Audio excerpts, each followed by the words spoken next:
हेमंत सोरेन दोषी कैसे हैं, इसको इलोबरेट करें। मैं बताता हूँ कैसे दोषी है और मैं अपेक्षा करता हूँ कि हेमंत सोरेन जी इसको सुने और जवाब दें। बांग्लादेश और भारत की जहाँ कई नदी नाले हैं, कई पहाड़ है, कई वन है, हर जगह सुरक्षा संभव नहीं है। मगर मैं हेमंत बाबू को पूछना चाहता हूँ, एक घुसपैठिया अगर झारखंड में घुसता है, आपका पटवारी क्या कर रहा है, आपका कलेक्टर क्या कर रहा है, क्यों पुलिस में कंप्लेन नहीं कर रहा है, क्यों भारत जो बांग्लादेश और भारत की है, जहां कई नदी नाले हैं, कई पहाड़ है, कई वन है, हर जगह सुरक्षा संभव नहीं है। मगर मैं हेमंत बाबू को पूछना चाहता हूं, एक घुसपैठिया अगर झारखंड में घुसता है, आपका पटवारी क्या कर रहा है, आपका कलेक्टर क्या कर रहा है, क्यों पुलिस में कंप्लेन नहीं कर रहा है, क्यों भारत सरकार को कंप्लेन नहीं कर रहा है। यहां भाजपा की सरकार बना दीजिए, हमारे पटवारी से लेकर मुख्यमंत्री सब इनको न केवल रोकेंगे, इनको डिपोर्ट करने का भी काम करेंगे। हेमंत बाबू, जिम्मेदारी से आप भाग नहीं सकते हो। क्या उलझुल सवाल पूछते हो, आपकी कोई जवाबदारी नहीं है। ऐसा कोई मुख्यमंत्री होता है जो राज्य की सीमाओं से घुसपैठ हो और जिम्मेदारी केंद्र पर थोपे? और आपका तो इरादा भी नहीं है। जब झारखंड हाईकोर्ट ने कहा इसको रोकने का क्या प्रयास करेंगे, आपने शपथ पत्र पर आपकी सरकार ने ना बोला है कि हम नहीं रोकेंगे। मगर अब आपका समय समाप्त हुआ है, भारतीय जनता पार्टी की सरकार बन रही है, हम इसको रोकेंगे भी, चिन्हित भी करेंगे और वापस भी भेजने का काम भारतीय जनता पार्टी की।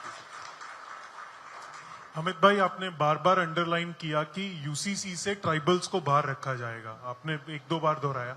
अमित भाई, कई ऐसे और भी स्टेट्स हैं जहां ट्राइबल्स की साइजेबल पॉपुलेशन है। देखिए, मैं बता देता हूं, उत्तराखंड में एक मॉडल भारतीय जनता पार्टी सरकार ने देश के सामने रखा है। उसमें हमने ट्राइबल्स को, उनके रीति रिवाजों को, इनके संस्कारों को और उनके कानूनों को पूर्णतया यूसीसी से बाहर रखा है।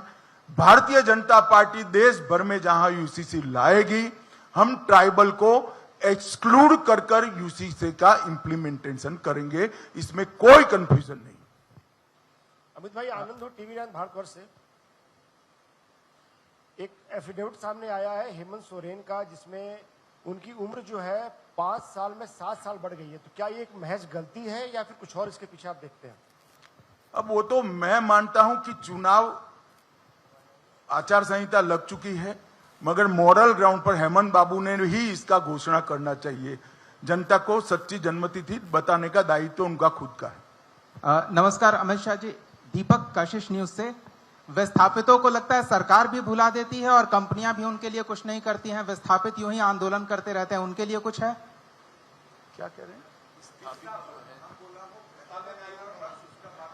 इसके लिए हमने हमारे घोषणा पत्र में आयोग बनाने का फैसला किया है और इस समस्या का सभी प्रकार के रास्तों का वो आयोग संपूर्ण विचार कर एक नई नीति बनाएगा। अमित भाई, मैं रविकांत राय हूं, टाइम्स नाउ नवभारत से।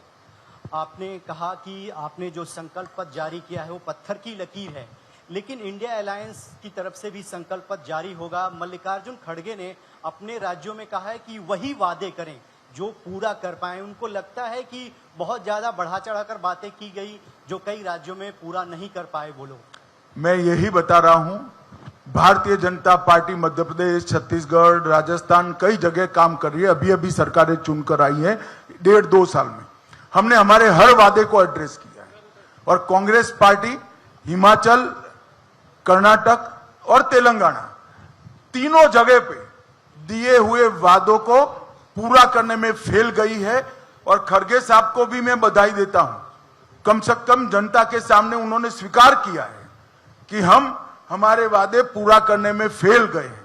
झारखंड की जनता खड़गे साहब की स्वीकृति का संज्ञान ले और इनके वादों का मूल्यांकन करे, ऐसा मेरा झारखंड की जनता को अपील है। अमित भाई, एक सवाल। अमित पांडे, न्यूज 18 इंडिया से हूं। अभी जयराम रमेश जी ने कहा है कि झारखंड में सरकारी योजनाएं, केंद्र सरकार की योजनाएं पहुंची नहीं, और कम से कम पिछले कुछ सालों का आंकड़ा देते हुए उन्होंने एक ट्वीट देखो भाई, जयराम रमेश की बात का मैं जवाब नहीं देता, क्योंकि वो देश के आंकड़ों पे भरोसा नहीं करते हैं। ये दुनिया भर के आंकड़ों से देश के आंकड़े बनाते हैं। अब इसका मेरे पास कोई रास्ता नहीं है। मगर क्या जयराम रमेश ये कहना चाहते हैं कि झारखंड के अंदर एक भी महिला को गैस का सिलेंडर नहीं मिला है, एक भी गरीब को मकान नहीं मिला है, और हमारी योजनाएं तो सबके लिए, तो फिर आपकी सरकार क्या कर रही है? हमारा आरोप उल्टा है, हमारी योजनाओं को हेमंत सोरेन सरकार नीचे तक पहुंचा नहीं रही है। मैं वादा करता हूं, आगे 5 साल हमने मोदी जी की योजनाओं को नीचे तक पहुंचाया था। इन्होंने मोदी जी को राजनीतिक यश न मिले इसलिए योजनाओं को रोका है। भाजपा सरकार बना दीजिए, हम फिर से इसको जन जन तक पहुंचाने का काम करेंगे। सर अमित भाई, मैं विकास चंद्र हूं, न्यूज नेशन चैनल से। मेरा सवाल है कि अभी आपने संकल्प पत्र जारी किया और अभी विपक्ष की तरफ से आ गया कि एक तरफ आप लोग फ्रीवीज का विरोध करते हैं और दूसरी तरफ झारखंड में खुद ही रेवड़ी बांट रहे हैं और तमाम घोषणाएं लोक लुभावन कर रहे हैं। देखिए, हमने देश भर में भी जहां वादे किए हैं गरीब कल्याण के लिए, इसको राज्य की आय, बजट के प्रोविजन और खर्च करने की सीमा को ध्यान में रखकर करा है। कोई ऐसा आकाशी वादा नहीं किया है जिससे हमारे राष्ट्रीय अध्यक्ष को माफी मांगनी पड़े।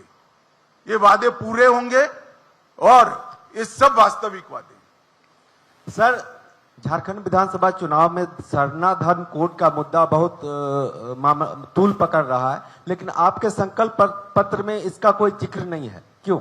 नहीं, इनके साथ नई सरकार जो बनेगी चर्चा करेगी और उचित जो होगा इस पर विचार करेंगे। सर आप लोग सर राष्ट्रीय पार्टी हैं, कहते हैं कि पार्टी भी डिफरेंट है, तो फ्री दे के क्या चाहते हैं कि पूरे राज्य या देश की जो युवा हैं या फिर जनता है उनको पंगु बना दिया जाए, काम नहीं करने दिया जाए? मुझे मालूम नहीं है आपको झारखंड की परिस्थिति का अभ्यास है या नहीं है, होता तो ये सवाल ही नहीं करते। 5 साल में यहाँ की परिस्थिति इतनी गड्ढे में जनता को बिठाया है, गड्ढे में से जगह जनता को बाहर निकालना है तो एक सीढ़ी लगानी पड़ती है। कोई भी आदमी गड्ढे में से हनुमान जी की तरह कुटका लगाकर बाहर नहीं आ सकता, एक सीढ़ी लगानी पड़ती है। ये सीढ़ी है भैया। सर हेलो, एक सवाल है, झारखंड विधानसभा चुनाव को लेकर के ये संकल्प पत्र है, लगता नहीं है व्यवस्था में कहीं दोष रह गई? झारखंड के महापुरुषों का या महापुरुषों का सम्मान हुआ, लेकिन बिरसा मुंडा कहीं नहीं दिखे। लगता नहीं है कि व्यवस्था में थोड़ी दोष रह गई? नहीं, हमने रखा है।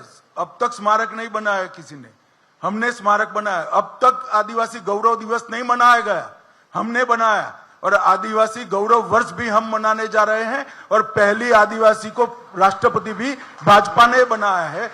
दृष्टि अगर वक्र है तो सब कुछ वक्र दिखाई पड़ेगा। देखा भाई, जरा फिर से दिखाओ हेमंत जी, उनको खड़े होकर देखो भाई, सबको मालूम पड़े जरा। दृष्टि आपका वक्र है थोड़ा। सर, एक छोटा सा सवाल है न्यूज 11 भारत से, रुचि शर्मा। एक तरफ आप राष्ट्रपति द्रौपदी मुर्मू को सर्वोच्च पद पर बैठा है, दूसरी तरफ राज्य के मुख्यमंत्री हेमंत सोरेन जहां भी चुनाव प्रचार करते हैं कहते हैं कि एक मुख्यमंत्री, आदिवासी मुख्यमंत्री को परेशान करने का कार्य किया जा रहा है, इसीलिए विकास नहीं हो पाए। भाई एक मिनट, मैं समझ गया आप क्यों पूछ रही और क्या पूछ रही हो, दोनों समझ गए, बैठ जाइए। मैं झारखंड के आदिवासियों को कहना चाहता हूं, जिस मुख्यमंत्री के शासन में आपके कल्याण के लिए मोदी जी ने भेजा हुआ 350 करोड़ रुपया इनके सांसद से घर से पकड़ा जाए, जिस मुख्यमंत्री के राज में मोदी जी ने भेजा हुआ आपके कल्याण से, आदिवासी कल्याण के लिए भेजा हुआ 20 करोड़ रुपया से ज्यादा रकम उनके घर से पकड़ा जाए, उसको जेल में डालना चाहिए या नहीं डालना चाहिए? झारखंड की आदिवासी जनता बहुत स्पष्ट मानती है ये इनका व्यक्तिगत भ्रष्टाचार है, और जो भ्रष्टाचार किया है वो झारखंड के आदिवासियों का पैसा लूट कर ही किया गया भ्रष्टाचार। अमित भाई, मैं कुंदन कुमार हुआ, टीवी 45 न्यूज से हुआ। स्थानीय नीति और जो यहाँ की जो लोकल जो चीजें हुई थी पिछले 5-7 सालों से, जो है स्थानीय नीति भी, और जो उसको जो भाई जरा सुनाई पड़े ऐसे बोलो। स्थानीय नीति और नियोजन नीति को लेकर भी कुछ स्ट्रेटेजी प्लान है क्या? चूंकि अब तक जो है इस राज्य में नियोजन नीति और स्थानीय नीति नहीं बन पाई। मैंने जवाब दे दिया भाई, आप कहीं और गुम हो गए थे। मैंने कहा उसके लिए एक आयोग बनाया जाएगा। सर मैं मुकेश कुमार सुदर्शन टीवी से, हमारा सवाल मुकेश कुमार सुदर्शन टीवी से। तो आप सुन रहे थे, मीडिया से बातचीत भी कर रहे थे, तमाम सवालों के जवाब यहां पर अमित शाह देते हुए संकल्प पत्र की घोषणा, क्योंकि इसके पहले उनके द्वारा की गई